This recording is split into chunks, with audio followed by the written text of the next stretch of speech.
A 729-foot ore carrier went down on Lake Superior in a November storm, and all 29 men aboard went down with her. That's the water these states are famous for, the kind of fresh water that swallows ships whole with almost no warning. And the single best-selling boat across those same states isn't built for any of it. It's a pontoon, flat-decked and slow, the kind of boat you'd expect idling across a farm pond, not sharing a coastline with the most dangerous water in North America. That's not a contradiction. Here's the whole story, starting with the actual brand behind it. The single best-selling premium pontoon brand in North America is Bennington, and it isn't even based on the Great Lakes. Bennington was founded in 1997 in Elkhart, Indiana, a city better known as the RV manufacturing capital of the country than as a boating town, by a group of industry veterans who set out to build the best pontoon on the market rather than the cheapest one. That bet worked. Bennington has won the National Marine Manufacturers Association's Customer Satisfaction Index Award for 24 consecutive years, every single year the award has existed, a streak no competing pontoon brand has matched. The lineup runs from the entry-level S series up through the flagship QX models, hand-built with a lifetime structural and decking warranty, plus an additional 10-year bow-to-stern warranty, the kind of coverage a manufacturer only offers when it isn't worried about what a claim will cost down the line. In May of 2018, Polaris Industries, the same company behind snowmobiles and off-road vehicles, acquired Bennington's parent company, Boat Holdings, for $805 million, a clear signal that a major outdoor recreation conglomerate saw more long-term value in pontoon boats than in almost anything else on the water. Bennington isn't even the whole story in Elkhart. A few miles away, also under the Polaris umbrella today, sits Godfrey Marine, the company that built the first all-aluminum pontoon boat in history back in 1958, a model called the Sanpan that debuted at the Chicago World's Fair. Godfrey didn't just enter the pontoon market, it invented the pontoon market as it exists today, and the company has continued building under the Sanpan, Aqua Patio, and Sweetwater names ever since. That same Godfrey Marine operation also owns Hurricane, a deck boat brand that's held more than 60% market share in outboard deck boats for years, a category that sits somewhere between a pontoon and a traditional bow rider, wide-decked and family-oriented in exactly the same spirit. Between Bennington, Godfrey, and Hurricane alone, one small pocket of northern Indiana, nowhere near a single Great Lake, is responsible for a staggering share of the boats actually floating on Lake Michigan's calmer inland cousins every summer weekend. None of that explains why pontoons specifically win in this region, and that's where the actual math comes in. The Great Lakes states aren't just Great Lakes states. They're absolutely covered in small inland lakes that have nothing to do with Lake Michigan, Lake Superior, Lake Huron, Lake Erie, or Lake Ontario. Michigan alone has more than 11,000 inland lakes on top of its Great Lakes shoreline. Minnesota's Department of Natural Resources counts 11,842 lakes of 10 acres or larger, more than the land of 10,000 lakes nickname even admits to, and that's using the state's own conservative 10-acre minimum.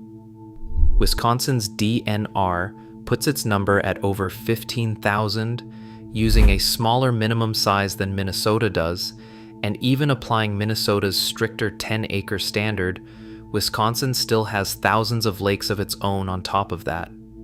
Add all three states together and you're looking at tens of thousands of small, calm, sheltered bodies of water sitting inside the same states that also touch the most dangerous large lakes in North America.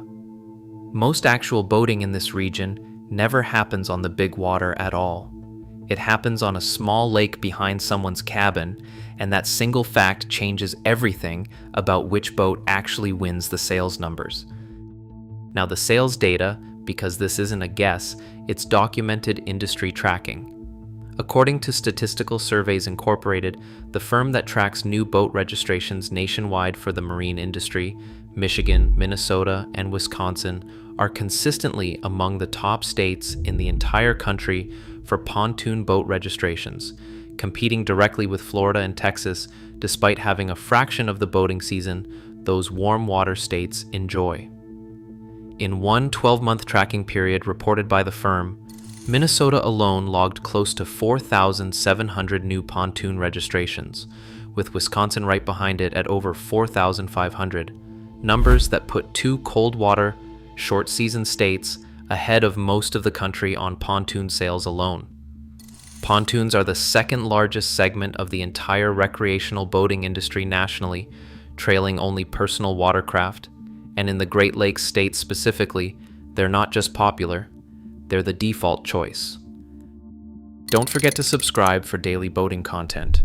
A calm, shallow, 10-acre inland lake doesn't need a deep V hull rated to punch through 6-foot chop.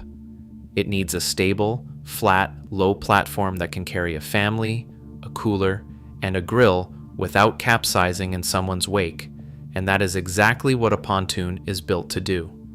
A pontoon's flat, wide deck holds more people per foot of boat length than almost any other hull design, which matters enormously for families who want to bring 6 or 8 people out for an afternoon instead of squeezing 3 into a bow rider built around a single windshield and 2 bucket seats.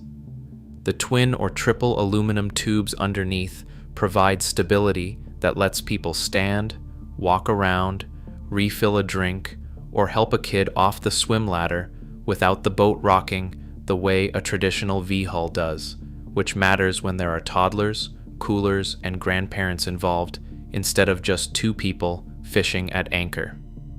Pontoons also draft far less water than a deep V-hull, letting owners get closer to shallow shorelines and sandbars on inland lakes, where a performance boat would risk striking bottom or chewing up a prop.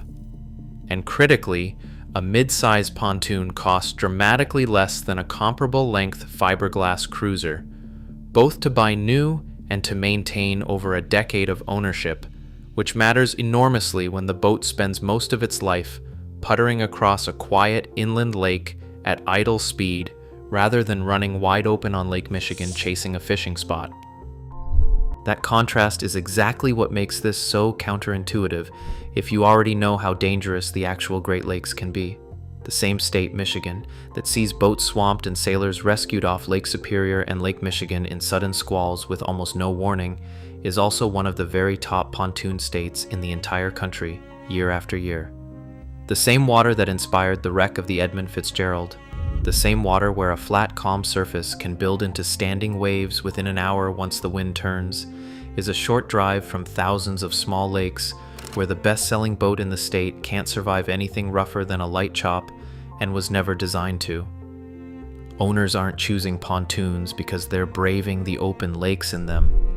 They're choosing pontoons because the vast majority of Great Lakes state boaters never actually leave the calm water in the first place, and the boat that wins the sales numbers is the boat built for the water people are actually using every weekend, not the water the region is famous for in a documentary.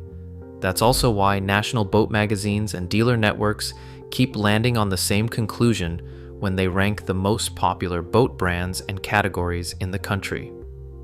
Pontoon brands consistently show up ranked above sport boats, ski boats, and center consoles in raw unit sales, not because those other categories build worse boats, but because a pontoon fits more actual weekend use cases across a far wider range of owners. A ski boat is built for one specific activity behind the transom. A center console is built for a narrower type of angler willing to run offshore. A pontoon is built to be a floating deck that happens to move, useful for fishing, cruising, entertaining, swimming, and simply anchoring off a sandbar for the afternoon, all in the same boat, which is exactly the kind of flexibility that wins a sales chart built on total volume across an entire state rather than passion from one narrow slice of enthusiast buyers. There's a safety angle buried in all of this too, and it actually cuts in the pontoon's favor rather than against it. A boat matched correctly to the water it actually operates on is a safer boat than an objectively tougher hull being used somewhere it was never designed for. Most fatal boating accidents nationally trace back to operator behavior and mismatched conditions rather than hull failure, things like excessive speed, inattention, and alcohol. The same factors that turn up again and again in Coast Guard accident reports, regardless of what kind of boat is involved. A family puttering across a calm 10-acre lake in a stable, low-speed pontoon is running a fundamentally different risk profile than a boat caught out on Lake Michigan when a squall builds without warning. The states topping the pontoon sales charts aren't taking a safety shortcut. They're matching the boat to the actual water in front of them, which happens to be the single smartest decision any boater in this region can make, whether they realize that's what they're doing or not. None of this means the Great Lakes themselves got any safer or any less capable of turning violent with almost no warning. The wind-driven waves, the sudden squalls, and the cold water risk that make Lake Superior and Lake Michigan genuinely dangerous for unprepared boaters haven't changed at all, and they never will, because that danger is baked into the physics of a body of water that size, not into anyone's choice of boat. What changed is the realization that the boat winning the region's sales numbers was never built to face any of that in the first place, and it doesn't need to be, because that's not where most Great Lakes state boaters actually spend their time. The best-selling boat on the Great Lakes isn't the boat built to survive the Great Lakes. It's the boat built for the 11,000 other lakes sitting quietly behind it, manufactured hundreds of miles away in a landlocked Indiana city most boaters have never thought twice about, and once you know that, the surprise stops being a surprise at all. It just makes sense.